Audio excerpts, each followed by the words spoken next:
Hello everyone, আসসালামু আলাইকুম। আশা করি আল্লাহর রহমতে সবাই অনেক অনেক ভালো আছেন। আমরা যারা গার্মেন্টসে জব করি, যে কোনো সেকশনে এবং যে কোনো শাখায় আমাদের অনেক সময় চাকরি থেকে চলে যেতে হয় রিজেন দিয়ে, বা যে কোনো কাজের সমস্যা হলে আমাদের স্যারেরা বা বসেরা যারা থাকে তারা বলে যে রিজেন দিয়ে চলে যেতে। আমরা ওই সময় এই রিজেনটাকে ভালোভাবে লিখতে পারি না। আজকের এই ভিডিওটিতে দেখাবো কিভাবে সঠিকভাবে রিজেন লিখতে হয়। এটি লেখার জন্য আমাদের একটা হোয়াইট পেজ নিতে হবে। পেজ নিয়ে এদিক থেকে একটা মার্জিন দিতে হবে এবং এদিক থেকে একটা মার্জিন দিতে হবে। মার্জিনটা যাতে এক স্কেল সমান হয় এবং তার একটু কম বেশি হলেও সমস্যা নেই। মার্জিনটা দেওয়ার পর বা একটা ভাঁজ দেওয়ার পর প্রথমে আমরা লিখব তারিখ, তারপর লিখব বরাবর, ব্যবস্থাপক, পরিচালক, তারপর নিচে লিখব কোম্পানির নাম, আপনার যে কোম্পানিতে জব করতেছেন বা চাকরি করতেছেন। নিচে লিখবেন কোম্পানির ঠিকানা, আমি এখানে কোম্পানির ঠিকানা লিখে দিছি।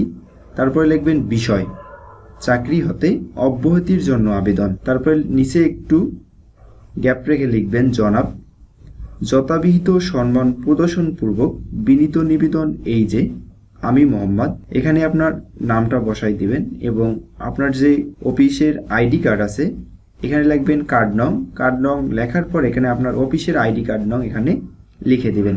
আপনি যে তারপরে লিখবেন পদবি, আপনি যে পদবিতে কর্মরত রয়েছেন। এখানে আমি দিয়েছি কোয়ালিটি ইন্সপেক্টর।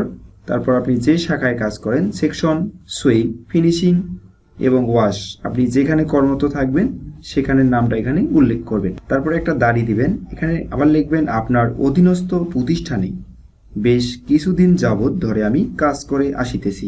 বর্তমানে আমার পারিবারিক সমস্যার কারণে আমার পক্ষে চাকরি করা সম্ভব নয়, তাই আগামী, এখানে আপনি যত তারিখ থেকে কারখানায় আসবেন না এখানে এই তারিখটা উল্লেখ করবেন।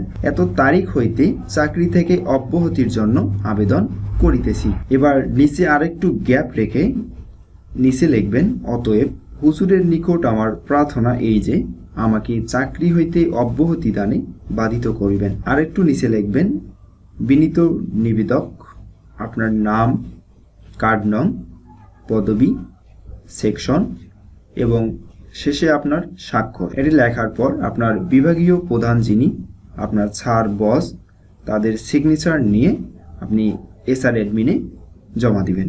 এই ছিল আমাদের আজকের ভিডিও। আশা করি ভিডিওটি ভালো লেগেছে। যদি ভালো লেগেই থাকে তাহলে একটা লাইক দিবেন, কমেন্ট করে জানাবেন। দেখা হবে পরবর্তী ভিডিওতে। সবাই ভালো থাকবেন। আসসালামু আলাইকুম।